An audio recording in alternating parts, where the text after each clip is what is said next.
अगर आप भी एकदम कुछ नया बनाना चाह रहे हैं, अनोखा तरीके का रेसिपी, अनोखे तरीके के, तो ये ट्राई कर सकते हैं। आज मैं एकदम ही अनोखी तरीके की रेसिपी, स्नैक्स की रेसिपी आपके लिए लेके आई हूँ, जो कि आप स्टोर करके भी रख सकते हैं।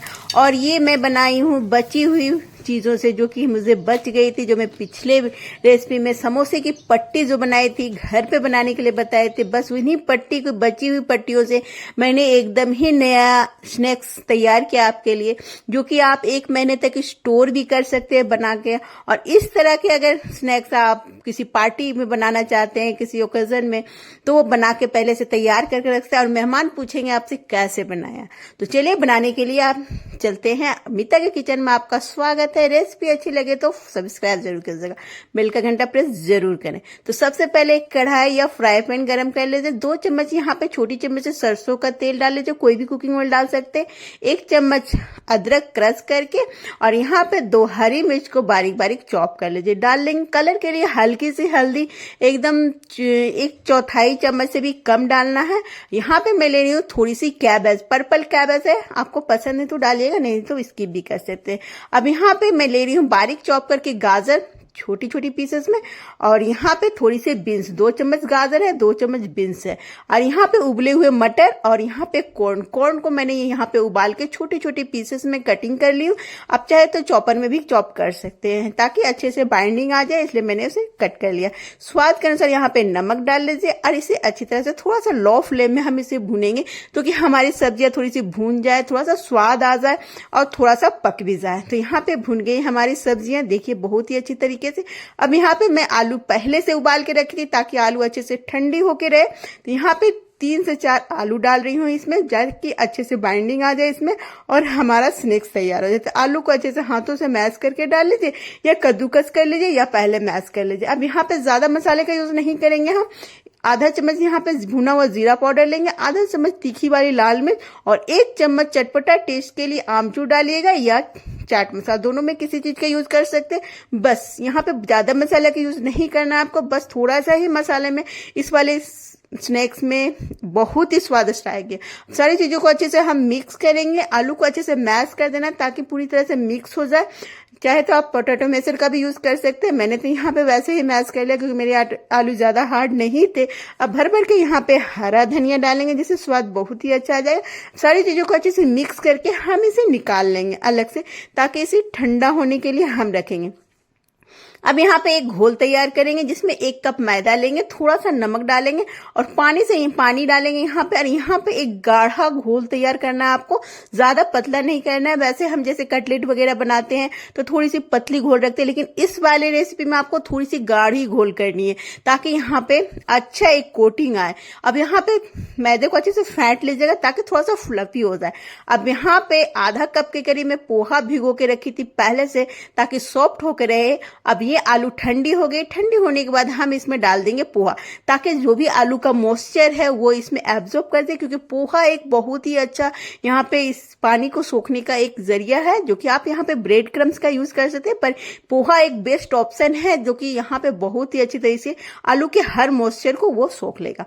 अब सारी चीजों को मिक्स करके हाथों को अच्छे से साफ कर लीजिए। फिर यहाँ पे हाथों में थोड़ा सा तेल लगाएंगे हम, और कुछ इस तरह से थोड़ा सा पोर्शन लेके इस तरह से शेप आपको तैयार करना है, या आप इस तरह से दोनों साइड पतली रखिएगा और बीच में मोटी। तो दोनों ही तरह से आप जिस तरह से शेप बनाना चाहते हैं बना सकते हैं। तो मैं यहाँ पे थोड़ा सा साइड में पतली रख रही हूँ और बीच में इक्वली इस तरह का बना रही है। तो इसी तरह से आपको बनाना है, थोड़ा सा पोर्शन लेना है, दोनों साइड तरफ से थोड़ा थोड़ा पतला और बीच में थोड़ी सी थिकनेस वाली होनी चाहिए। तो इसी तरह से सारे हम तैयार कर लेंगे पहले। अब चलिए बनाने के लिए यहाँ पे हम लेते हैं पट्टी। ये जो मैं पिछले रेसिपी में बनाई थी, समोसे की पट्टी घर पे बनाने के लिए आपको बताई थी, तो पट्टियां मेरी बची हुई थी। तो इस तरह से साइड में जो कटी हुई पट्टी होती उसका तो हम कुछ बना नहीं सकते, या कुछ यहाँ पे अच्छे पट्टी भी है, तो यहाँ पे सारी पट्टियों को हम कट कर लेंगे इस तरह से। तो मैंने तो यहाँ पे बची हुई पट्टियों से मैं बना रही हूँ। अगर आप चाहे तो मार्केट में बहुत इजीली समोसे की पट्टी मिलती है, आप उसका भी यूज कर सकते हैं, या नई समोसे की पट्टी जिस तरह से मैंने बताई है आपको बनाने के लिए, उस तरह से भी आप बना के इस तरह से बना सकते हैं। मैं तो यहाँ पे बची हुई पट्टियों से बना रही हूँ। जैसा कि मैंने आपको बताया कि मेरी पट्टियां बची हुई थी, तो मैं बोली कि इसकी नई रेसिपी तैयार करूंगी। तो जब भी आप समोसा बनाए तो पट्टियां तो बचेगी, क्योंकि साइड से जब पट्टी कट होती है इक्वल तो साइड से बच जाती है। तो उसको अभी हम कुछ ऐसा बनाएंगे जो कि आपको एकदम नया लगेगा। तो यहाँ पे सारी पट्टियों को कुछ इस तरह से कट कर लेना है। तो यहाँ पे मैं पिज्जा कटर का यूज कर रही हूँ ताकि अच्छे से कट जाए। तो यहाँ पे कटिंग न ज्यादा बारीक करनी है, ज्यादा मोटी करनी है। तो ये पट्टियां तभी कटिंग करें जब आपको रेसिपी तैयार करनी हो। पहले से कट करके ना रखें, नहीं तो ये सूख जाएगी, बहुत ही जल्दी सूख जाती है, ये मैदे की होती है। तो इस तरह से हम सारे पट्टियां को कट कर लेंगे। कुछ इस तरह से देखिए, जो बारीक वाली थी उसके भी मैंने कटिंग कर लिया, जो कुछ साबुत बची हुई थी उसे हमने कटिंग कर लिए।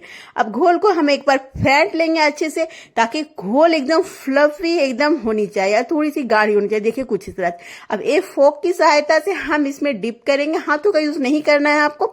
और इस तरह से हम जो पट्टियां कट कर रखी थी उसमें हम इसे डालेंगे और इस तरह से हाथों से घुमाते हुए पट्टियां की एक इसमें लेयर तैयार करेंगे, एक परत बनाएंगे। इस तरह से हमको इसे रैप करना है। देखिए कुछ इस तरह से। तो यहाँ पे कुछ खुली खुली पट्टियां भी आपको रहेगी, अगर एक्स्ट्रा है तो आप उसे खींच के हटा सकते हैं, क्योंकि लटकी लटकी रहेगी तो इसे हम जब फ्राई करेंगे तो वो जल्दी जल जाएगी। तो इस तरह से हम अच्छे से इसे दबाते हुए करेंगे, तब थोड़ी देर में ये अच्छे से सेट हो जाएगी। तो यहाँ पे थोड़ा सा अगर खुला खुला रखना है तो आप थोड़ा सा इसी तरह से रख सकते हैं। अगर आपको खुला खुला नहीं रखना है तो यहाँ पे दूसरी में एक दिखाती हूँ बना के आपको। तो यहाँ पे पहले घोल में डिप करेंगे एक आलू का जो तैयार किया है हमने स्टफिंग, उसे अब यहाँ पे पट्टी में डालेंगे। पट्टी बोल सकते हैं, रिबन बोल सकते हैं, जो भी आप बोल सकते हैं। अब तो कट गई है। तो यहाँ पे कोटिंग करेंगे। अब थोड़ा सा हाथों में पानी लगाएंगे और इसे अच्छे से इस तरह से हाथों में इस तरह से घुमाएंगे तो सारी पट्टियां क्या है अच्छे से सेट हो जाएगी। तो ये देखिए, इसी तरह से आपको सारे तैयार कर लेने हैं, बहुत ही जल्दी तैयार हो जाती है। अब इसे आप 1 महीने तक एयर टाइट कंटेनर में फ्रीज करके रख सकते हैं, ताकि जब भी आपको बनाना हो तो फटाफट से निकालें आधे घंटे के पहले, और नॉर्मल होने के बाद आप फ्राई कर सकते हैं। इसे एकदम तैयार नाश्ता रहेगा आपका। अब यहाँ पे फ्राई करने का तरीका, तो फ्राई करने का तरीका इसमें कुछ अलग है। वैसे हम जब फ्राई करते हैं तो लो फ्लेम में करते हैं क्रिस्पी, लेकिन यहाँ पे आपको मीडियम टू हाई में फ्राई करना है, ताकि ये पट्टियां बिखरे ना। तो इसलिए आपको यहाँ पे मीडियम टू हाई फ्लेम में ही फ्राई करना है, ताकि पट्टियां अच्छे से जल्दी से फ्राई हो सके। तो यहाँ पे देखिए, मीडियम हाई फ्लेम में बहुत ही जल्दी फ्राई हो जाएगी, और यहाँ पे सुनहरा कलर आने तक आपको फ्राई करना है। थोड़ी देर में ही अच्छे कलर आ जाएंगे, फिर इसे हम पलट लेंगे। तो इसी तरह से अलटते पलटते हम सारी जो नाश्ता हमने तैयार किए थ्रेड वाली समोसे बहुत ही इजी आसान है। और ये तो मैं तो बची हुई पट्टियों से बनाई हूँ। आप चाहे तो मार्केट में पट्टी जो कि बहुत इजीली मिल जाती है, क्या बोलते हैं, स्विगी वगैरह में, तो वहां से भी आप खरीद सकते हैं, जो कि बहुत ही इजीली आपको मिल जाएगा। तो फ्रेश नई पट्टियां से भी बना सकते हैं। मैं तो यहाँ घर पे पट्टी भी बनाई थी और बची हुई पट्टियां का मैं यहाँ पे थ्रेड समोसा बना रही हूँ। तो मेरा मकसद है आपको कि घर के सामान को घर के तरीके से किस तरह से बनाना। मार्केट में तो हम वैसे खाते ही रहते हैं, पर मैं यहाँ पे आपको घर पे पट्टी बनाना भी बताई। पट्टी बची हुई पट्टी को कैसे हम यूज करेंगे उसे भी मैंने आपके साथ शेयर किया, कि जब पट्टियां साइड से बच जाएगी तो उसका हम क्या करें, क्योंकि जब हम राउंड पट्टी बनाएंगे तो साइड वाली कटिंग आएगी। अगर मार्केट से खरीदते हैं तो आप नई पट्टी का बना सकते हैं इस तरह से एकदम थ्रेड वाले समोसे, जो कि बहुत बहुत क्रिस्पी है। और जब मेहमान आप आएंगे आपके घर तो आपसे पूछेंगे कि आपने ये कहाँ से मंगाया या कैसे बनाया, जरूर पूछ के जाएंगे। तो यहाँ पे सारी इसी तरह से दूसरे बैचेस भी हम डाल देंगे। मीडियम टू हाई फ्लेम में हम इसे फ्राई करेंगे, एकदम क्रंची कलर आने तक इसे फ्राई कीजिएगा। बहुत ही क्रिस्पी करारी बनके तैयार होती है। तो ये हमारी सारी फ्राई हो गई है। तो कुछ आलू बच गए थे, तो यहाँ पे थ्रेड मेरी कम हो गई, तो मैंने यहाँ पे कुछ आलू को रख भी दिया है, सारे फ्राई नहीं किया है। तो यहाँ पे देखिए एकदम कितने सुंदर लग रहे हैं देखने में, एकदम नया अनोखा तरीका एकदम पट्टी समोसा बनाने का, जो कि मैंने बचे हुए पट्टी से बनाए हैं। आप यहाँ पे नए पट्टी से भी बना सकते हैं, मार्केट से खरीद के या बना के। तो ये देखिए एकदम क्रिस्पी, आवाज तो सुन ही पा रहे हैं आपकी कितनी क्रिस्पी बनी है। एक तोड़ के दिखाती हूँ आपको, इतना क्रिस्पी रहेगा कि जिनको खिलाएंगे वो तो एकदम तारीफ करके ही जाएंगे आपको। तो इस तरह से एक बार आप बना के देखिएगा। ये पट्टी समोसा या रिबन समोसा जो भी आप बोल सकते हैं, तो ये बहुत ही स्वादिष्ट लगती है। और दूसरी बात, ये एकदम स्टोर करके आप 1 महीने तक भी रख सकते हैं, जो कि कुछ भी खराब नहीं होगी। एयर टाइट कंटेनर डब्बा में, जैसे तो मैंने पट्टी स्टोर करके रखी थी, फिर पट्टी से हमने बनाई, आप इस तरह से बना के इसे भी स्टोर करके रख सकते हैं। एकदम बहुत ही लजीज मजेदार लगती है। एक बार ट्राई जरूर कीजिएगा। रेसिपी अच्छी लगी तो लाइक शेयर कमेंट जरूर कीजिएगा। Thank you watching my video. Bye bye, take care. मिलती हूँ मैं नई रेसिपी के साथ। See you.